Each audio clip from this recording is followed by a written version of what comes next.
There is a silence that hangs over the fields and forests of southern Poland, a silence unlike any other on earth. It is not the peaceful quiet of a rural landscape, but a heavy, profound emptiness, a void where the sound of more than 1 million human lives used to be.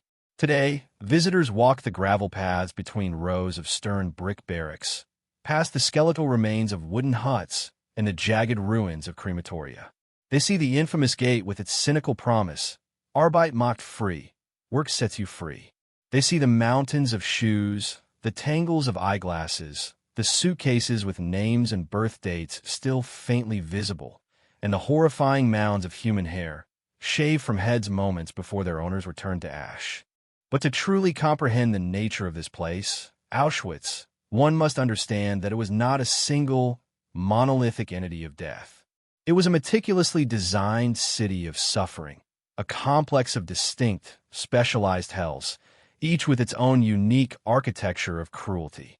To grasp the scale of the horror, we must move beyond the staggering number, approximately 11 million souls extinguished, and descend into the specific, localized nightmares that unfolded within its walls. We must walk, in our minds, through the corridors of its most infamous blocks.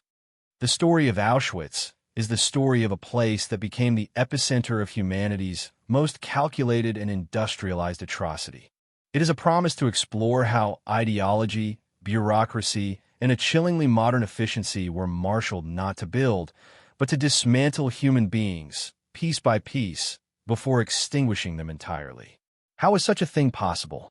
The answer lies not just in the gas chambers, but in the methodical, day-to-day operations of places like Block 10, where science became torture, Block 11, the camp's own inner dungeon, Block 21, the infirmary where healing was a cruel joke, and Block 24, where the deepest human degradation was systematized for the pleasure of the perpetrators. This is the true story of Auschwitz, told through the specific torments of its most terrifying spaces. It is a journey into the heart of a darkness meticulously constructed by man, a testament to the absolute horror that unfolds when a society decides that some human lives are worthless. The genesis of this sprawling necropolis was deceptively mundane. In the spring of 1940, the German SS, the paramilitary fist of the Nazi Party, sought a new location to intern the growing number of Polish political prisoners, intellectuals, and resistance fighters arrested following the invasion of Poland. They chose the outskirts of Auschwitz, a quiet Polish town, commandeering a complex of 20 brick buildings that had once served as an army barracks. This initial camp, which would later be designated Auschwitz I, was not yet conceived as the epicenter of a continent-wide genocide. Its initial purpose was brutal but, by Nazi standards, conventional, a concentration camp designed to break the will of the Polish nation through forced labor, starvation, and terror.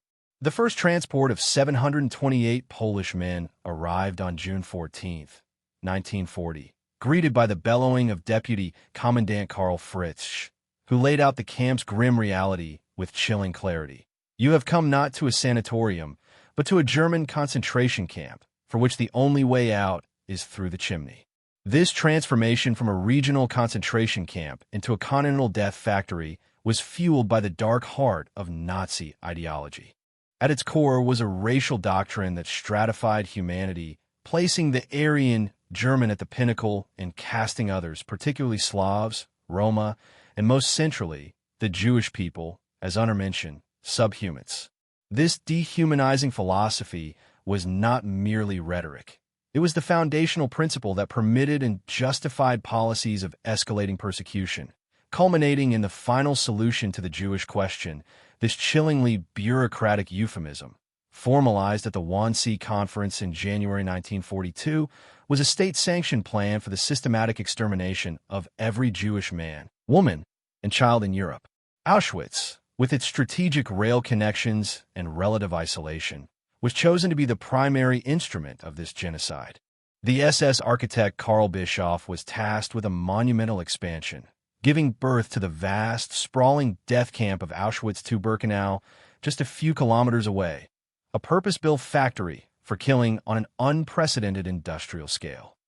The initial state of the victims, before the full machinery of the camp crushed them, was one of fear, confusion, and a desperate, clinging hope. From every corner of Nazi-occupied Europe, from Greece, Hungary, France, the Netherlands, Italy, and beyond, they were herded into suffocating cattle cars. They were told they were being resettled, moved to the east to start new lives. They packed their most precious belongings: family photographs, professional tools, warm clothes, a child's favorite doll. For days on end, they traveled in darkness, without food, water, or sanitation, the stench of fear and human waste thick in the air. The moment the doors slid open at the infamous Birkenau ramp was a scene of pandemonium and calculated terror. Blinding floodlights, barking dogs, and the screaming of SS guards created a disorienting chaos. In the midst of this bedlam, a process of chilling, bureaucratic calm took place: the selection. An SS doctor, often the infamous Joseph Mengele himself, would stand with an almost casual air, pointing with a gloved hand or a riding crop, left or right. In those few seconds, families were shattered forever. The strong, the young, the able-bodied were sent to one side, destined for the slow death of slave labor. The old, the infirm, the pregnant, and nearly all children were sent to the other, walking directly toward the gas chambers, their earthly possessions already being sorted for shipment back to Germany. This brutal, instantaneous sorting was the first act in the camp's inexorable logic, the turning point where the pretense of resettlement evaporated, replaced by the stark, unspoken reality of annihilation. The immediate consequence of the selection was the systematic stripping away of identity. Those chosen for labor were shorn of their hair, their bodies disinfected with caustic fluids, and their arm tattooed with a number. This number was their new name, a permanent mark of their dehumanization. They were issued striped prison uniforms, often ill-fitting and filthy, and wooden clogs that rubbed their feet raw. The world of their past, their professions, their families, their individuality was erased. They were now simply halfling, prisoners, cogs in a vast machine of suffering and production. Their initial response was a state of profound shock and disbelief. The mind struggled to process the sheer scale and irrationality of the cruelty. Many clung to the hope that it was a temporary nightmare, that their loved ones sent to the other side were truly in a separate camp, as the guards sometimes claimed. This sliver of hope, however thin, was a psychological necessity for survival. But it was a hope that the daily reality of Auschwitz would methodically, relentlessly, and brutally extinguish. The true nature of their new world was about to be revealed, not just in the overarching threat of the gas chambers, but in the specialized hells of the camp's individual blocks. Within the electrified fences of Auschwitz I, the main camp, one brick building stood apart, radiating a unique and palpable aura of dread that permeated the entire complex. This was Block 11, known simply and accurately as the Death Block. It was a prison within a prison, a place of ultimate punishment where the camp's already monstrous rules were suspended in favor of absolute, unrestrained sadism. To be sent to Block 11 was to be consigned to a fate often worse than immediate death. The building's basement was a labyrinth of torture chambers, each designed to inflict a specific kind of agony. There were the dark cells, windowless voids of absolute blackness where prisoners were left to lose their sanity in sensory deprivation, often for days or weeks on end. Even more horrific were the Stazelen, the standing cells. For prisoners would be crammed into a space barely 3 feet square, forced to remain standing upright, unable to sit or even crouch. They would be sealed inside this vertical coffin overnight and forced to work a full day, only to be returned to the suffocating confines the following night. Survival for more than a few days was nearly impossible, with death coming from asphyxiation, exhaustion, or the sheer collapse of the body systems.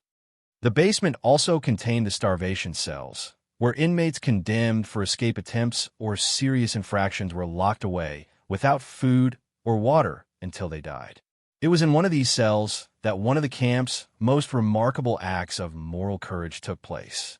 In July 1941, After a prisoner escaped, the camp authorities selected 10 men to be starved to death as a deterrent. One of the condemned, a Polish sergeant named Franciszek Gajowniczek, cried out in despair for his wife and children.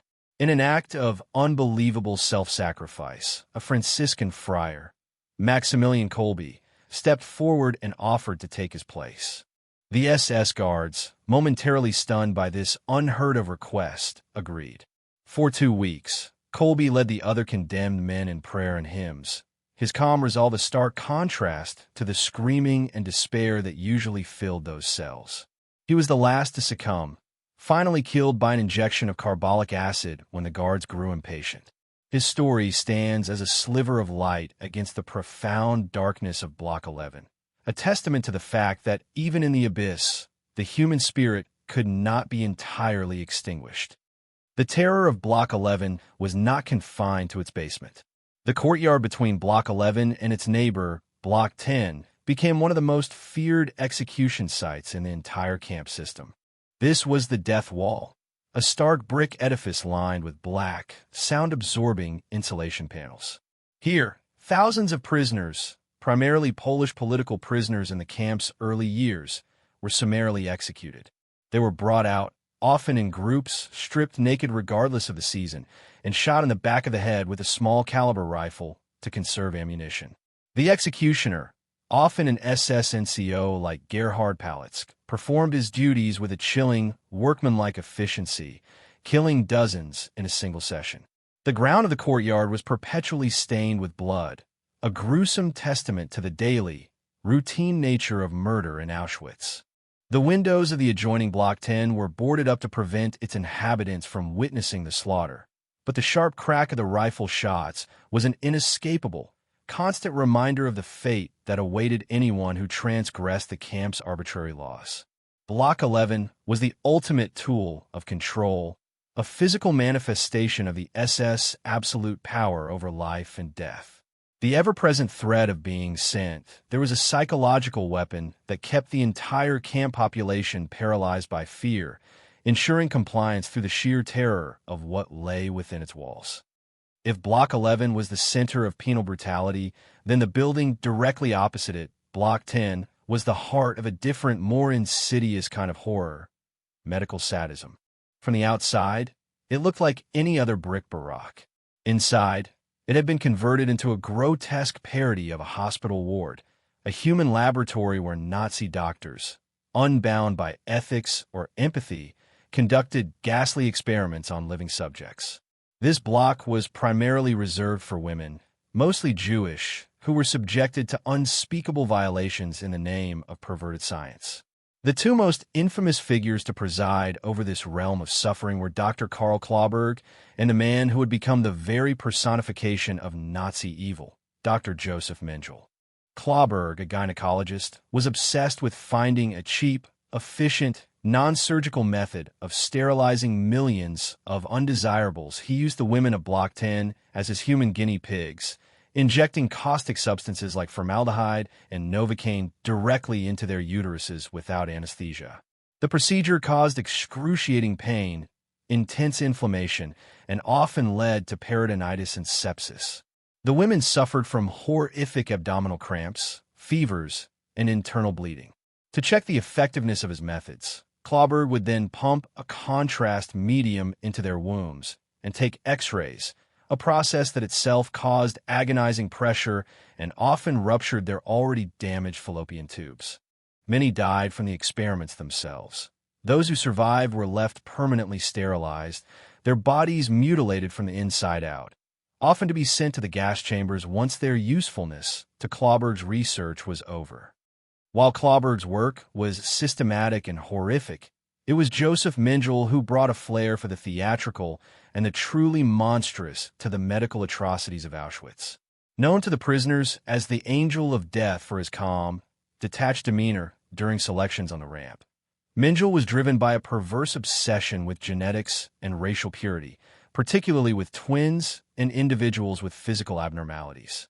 He set up his own research station within the camp, using Block 10 as a source for his subjects. Twins, especially children, were singled out for special treatment. They were given slightly better food and living conditions, a cruel ruse that masked the horror to come. Mengele would subject them to hours of detailed, repetitive measurements and examinations. Then the experiments would begin. He injected them with diseases like typhus and tuberculosis to observe their different reactions. He transfused the blood of one twin into the other. He dripped chemicals into their eyes in an attempt to change their color to the Aryan blue. The experiments were agonizingly painful and medically pointless. The final stage of his research was the most ghastly. When one twin died, either from a disease or by a deliberate phenol injection to the heart administered by Mengele himself, the other twin would be immediately killed with the same method. This allowed Mengele to perform simultaneous autopsies, comparing their internal organs in a macabre search for genetic clues. He collected the eyes of his victims, pinning them to a board like a butterfly collector. He sent preserved organs, blood samples, and even entire skeletons of his victims back to the Kaiser Wilhelm Institute in Berlin. For Mengele, the prisoners of Auschwitz were not human beings. They were a unique research opportunity, a vast supply of material to be used, mutilated, and discarded in his fanatical quest for pseudoscientific prestige. The psychological toll on the women imprisoned in Block 10 was beyond comprehension. They lived in a state of constant terror, not just of death, but of violation. They were acutely aware that their bodies were being used as instruments for their own people's destruction. The daily routines were a nightmare of medical procedures performed with cold, detached cruelty. They were pawns in a twisted game of science, their suffering meticulously documented in lab notebooks and reports. The juxtaposition of their reality with the boarded-up windows facing the death wall of Block 11 created a microcosm of the entire camp's logic. On one side, swift, brutal death by firing squad. On the other, a slow, agonizing, and invasive death by science. There were no failed interventions here, because intervention was never the goal. The doctors were not there to heal. They were there to inflict, to measure, to destroy. The women of Block 10 were victims of a unique and calculated evil, one that sought not only to kill the body, but to desecrate it, to turn the very essence of life and reproduction into a weapon of genocide. Their story represents one of the darkest chapters in the history of medicine, a terrifying warning of what happens when scientific inquiry is divorced from morality and placed in the service of a murderous ideology. In the twisted universe of Auschwitz, even the concept of healing was perverted into another mechanism of death. Block 21, the main camp's infirmary, or Krankenbau, was not a sanctuary for the sick, but a death trap. To report sick was a gamble of the highest stakes. On the one hand, it offered a temporary reprieve from backbreaking labor. On the other, it placed a prisoner under the direct scrutiny of the SS medical staff, for whom a sick inmate was merely a defective unit of labor, a useless eater to be disposed of. The conditions within the infirmary were appalling. The three-tiered wooden bunks were packed with sick and dying men, often 2 or 3 to a single lice-infested straw mattress. The stench of unwashed bodies, infected wounds, and rampant dysentery was overpowering. Contagious diseases like typhus, spread by the ubiquitous lice, swept through the crowded barracks in devastating epidemics. There was virtually no medicine. A single aspirin might be divided among a dozen men. Paper bandages were used to dress festering wounds. The primary function of the Krankenbau was not to cure, but to contain the sick, to isolate them from the general camp population until they either recovered through sheer luck or, far more often, died. The infirmary was also a primary site for selection. Periodically, SS doctors would sweep through the wards, their presence striking terror into the hearts of the patients. They would glance at a man's chart, or simply at his emaciated body, and make a life-or-death decision in an instant. Those deemed incurable or too weak to work again were marked for death. Some were loaded onto trucks and driven the short distance to the gas chambers at Birkenau. Others met their end right there in the infirmary through a method that became a horrifyingly routine procedure, the phenol injection. A prisoner would be brought into a treatment room, told to sit on a stool, and an orderly, often a prisoner forced into the role, would hold their arm on SS medical NCO, or doctor injected a lethal dose of carbolic acid directly into their heart. Death was almost instantaneous. Thousands of prisoners were murdered this way, their deaths recorded in the camp's meticulous records with fictitious causes like heart failure. This practice transformed the infirmary from a place of potential hope into an antechamber of the morgue, another efficient cog in the camp's killing machine. Despite the overwhelming horror, the Krankenball was also a place where flickers of humanity persisted against all odds.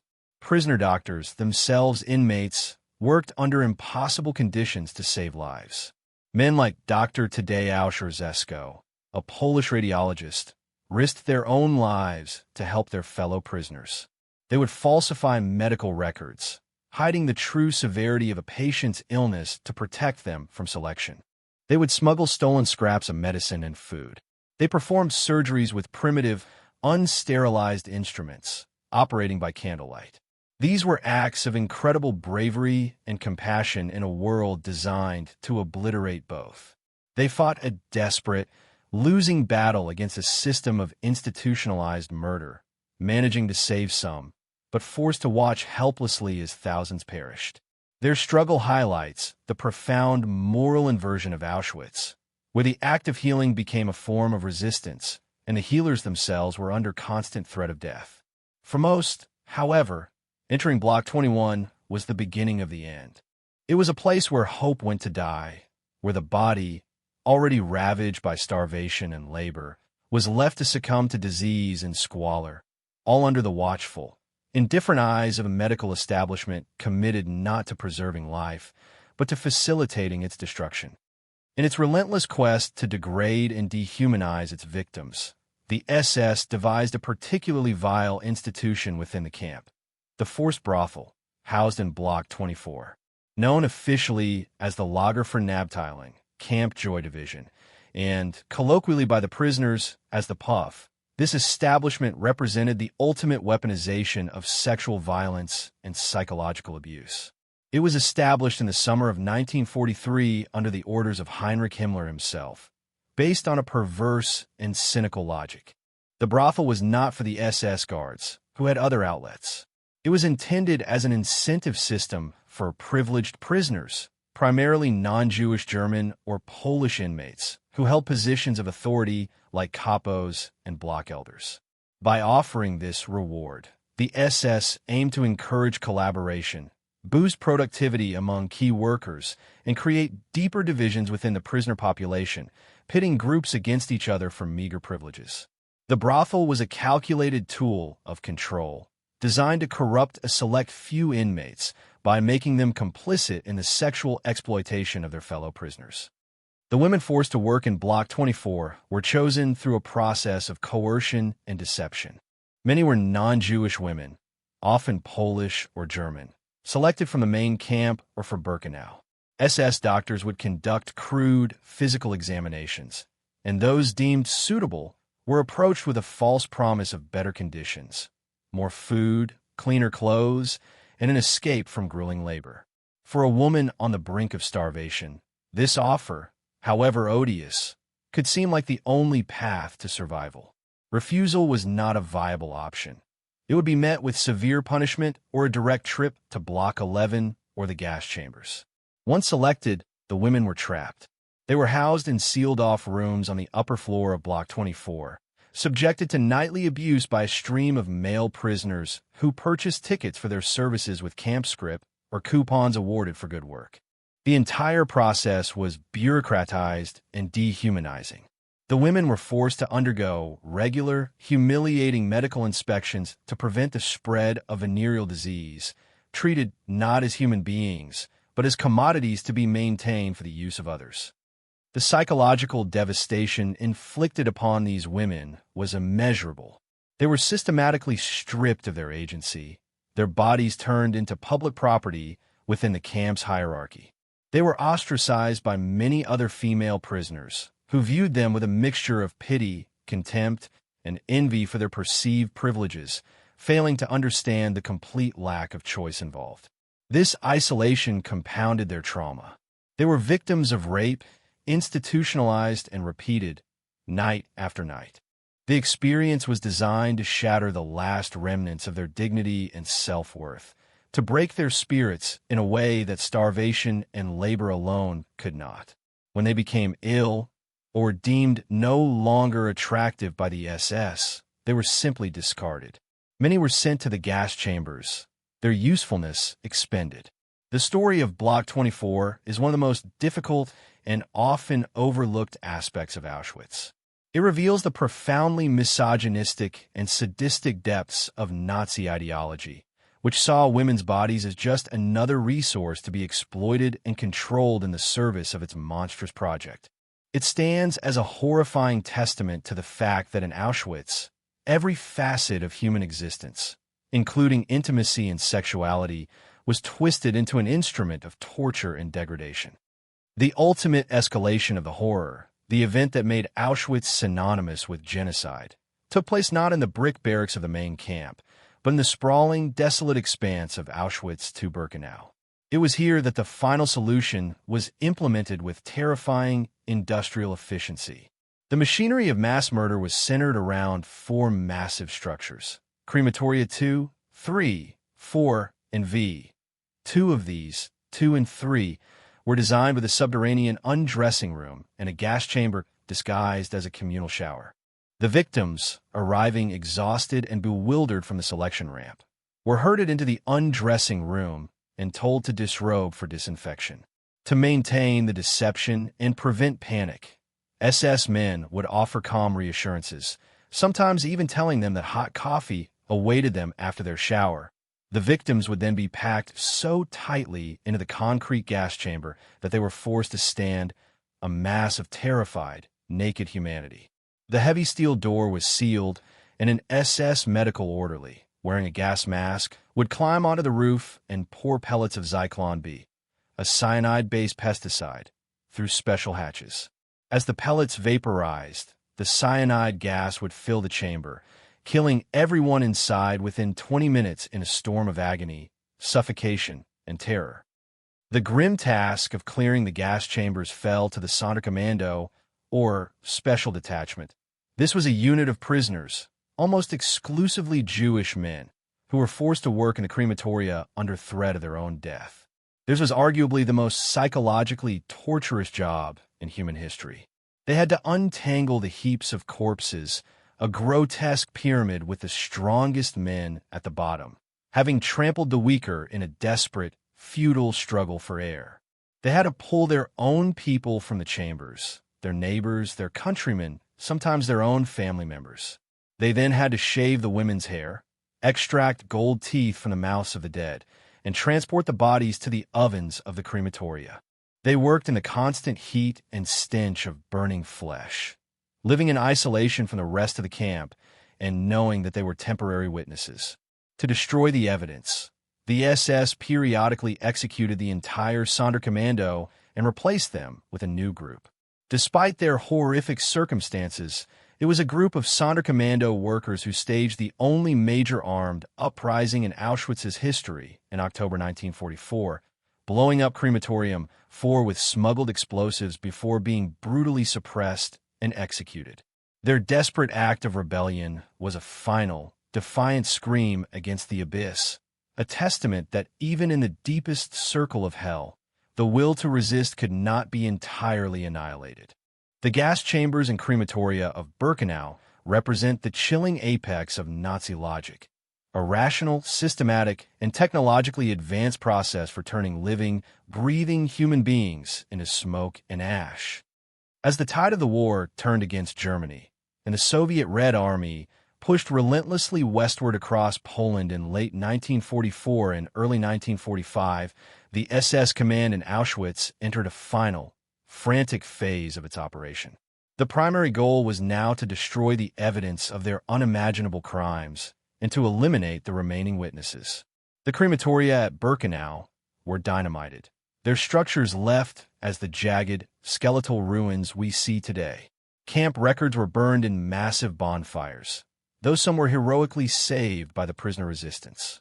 But the most horrifying part of this final chapter was the forced evacuation of the camp, the death marches. Beginning in mid-January 1945, with the sound of Soviet artillery booming in the distance, the SS brutally roused tens of thousands of the camp's healthier prisoners. In the bitter cold of the Polish winter, wearing nothing but their thin, striped uniforms and wooden clogs, nearly 60,000 inmates were marched out of Auschwitz and its subcamps. This was not an evacuation. It was a mobile massacre. The prisoners were already skeletal from starvation and disease, and the grueling march through snow and ice was beyond their endurance. The SS Guard were merciless, following a simple, brutal order. Anyone who stumbled or could not keep pace was to be shot on the spot. The roads westward from Auschwitz became littered with the frozen corpses of those who had fallen. They were marched for days and weeks with little to no food or rest, driven towards other concentration camps deeper within the collapsing Reich, such as Buchenwald and Dachau. Thousands died from exhaustion, exposure, and summary execution along the way. It was the camp's final, chaotic paroxysm of violence, a desperate attempt to move its human inventory out of sight and to continue the process of annihilation until the very last moment. The state of the prisoners during this final climax was one of utter, terminal exhaustion, a liminal space between life and death, where the only thing driving them forward was the primal instinct to take one more step, to breathe one more breath, in the faint, desperate hope of liberation. On January 27, 1945, soldiers of the 322nd Rifle Division of the Soviet Red Army entered the gates of Auschwitz. What they found defied comprehension. The camp was eerily quiet, the perpetrators having mostly fled. They found approximately 7,500 prisoners who had been left behind because they were too sick or weak to make the death marches. They were living skeletons, ravaged by starvation and disease, many too weak to even register the arrival of their liberators. The Soviet soldiers, hardened veterans of the brutal Eastern Front, were profoundly shocked. One of the first doctors to arrive, Boris Tashker, would later recall, "I had seen many terrible things in the war, but nothing had prepared me for Auschwitz. They found piles of unburied, emaciated corpses frozen in the snow where they had been shot by the fleeing SS." The true scale of the crime, however, was revealed in the camp's storehouses, which the Nazis had nicknamed Kanada because they were seen as a land of plenty. Here, in vast, sprawling warehouses, the liberators found the material evidence of over 1 million stolen lives. There were hundreds of thousands of men's suits and women's dresses, mountains of children's clothing, and tens of thousands of pairs of shoes. They found 43,525 pairs of eyeglasses, thousands of prosthetic limbs, and, most chillingly, 7 tons of human hair packed in bags, ready to be shipped to Germany to be processed into felt and fabric. This was the final, ghastly inventory of the victims, the physical proof of the Nazis' failed attempt to erase both the people and the evidence of their existence. The denouement of Auschwitz was not a single moment of liberation, but the beginning of a long, painful reckoning. The survivors, both those found in the camp and those who endured the death marches, faced a long road to recovery, their bodies and minds scarred forever by what they had endured. For the world, the opening of the gates of Auschwitz was a moment of profound moral shock. The newsreels and photographs that emerged revealed a depth of human depravity that had been previously unimaginable. In the aftermath, some of the perpetrators were brought to justice. The camp commandant, Rudolf Haas, was captured and, in a fitting act of justice, tried in Poland.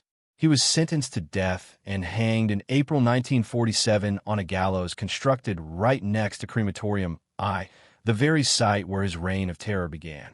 Others, like the infamous Joseph Mengele, managed to escape through the Ratlands to South America, living out their lives in freedom and dying of old age, a bitter testament to the imperfect nature of post-war justice.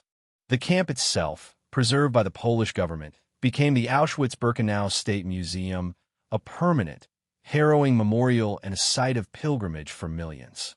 The long-term impact of Auschwitz has been immeasurable. It has fundamentally altered our understanding of the capabilities of the modern state, demonstrating how bureaucracy, technology, and ideology can be combined to create a system of unprecedented evil. It forced a global reckoning with anti-Semitism and racism, leading to the Universal Declaration of Human Rights and the Convention on the Prevention of Genocide. The testimonies of its survivors, from Elie Wiesel to Primo Levi, have become a sacred canon of literature, a permanent warning against indifference and hatred. Yet, the legacy of Auschwitz is also contested. In the decades since its liberation, the rise of Holocaust denial has sought to poison the historical record, to claim that the gas chambers were a fabrication and that the genocide never happened. This insidious lie makes the physical evidence of the camp, the ruins of the crematoria, the piles of shoes, the tattooed numbers on the arms of the survivors, more important than ever. They are the silent, irrefutable witnesses against those who would seek to forget or distort. The history of Auschwitz is a story of stark and horrifying contrasts. It is the contrast between the cynical slogan Arbeit mocked free and the reality of death that lay behind the gate. It is the contrast between the Nazis' obsession with order, records, and bureaucratic procedure and the absolute moral chaos they unleashed. It is the contrast between the public image of a resettlement camp and the private, hidden reality of the gas chambers, the torture cells of Block 11, and the experimental tables of Block 10. The propaganda was a thin veneer over an abyss of suffering, a calculated deception designed to facilitate murder on a scale that beggars the imagination. Auschwitz forces us to confront the darkest aspects of human nature, our capacity for cruelty, our tendency towards obedience to authority, and the terrifying ease with which we could dehumanize those we label as other. Ultimately, the lesson of this place is a somber and enduring one. It serves as a permanent cautionary tale about the fragility of civilization. It teaches us that progress is not inevitable, and that the veneer of society can be stripped away with terrifying speed, revealing the barbarism that can lie beneath. It stands as a memorial to the 11 million who perished here, but it is also a warning to all future generations. Today, the wind blows across the vast, silent fields of Birkenau, rustling the leaves on the birch trees that gave the camp its name. But this is not an empty silence. If you listen closely, it is filled with the echoes of everything that was lost, the voice of a mother calming her child on the way to the showers, the secret whisper of a prayer in a crowded barack, the final defiant cry of a rebel at the death wall. To visit Auschwitz, even in words, is to bear witness. The duty of the living is not to turn away from the horror, but to face it, to remember the specific, individual hells of each block, and to carry the weight of that memory as a solemn promise. Never again.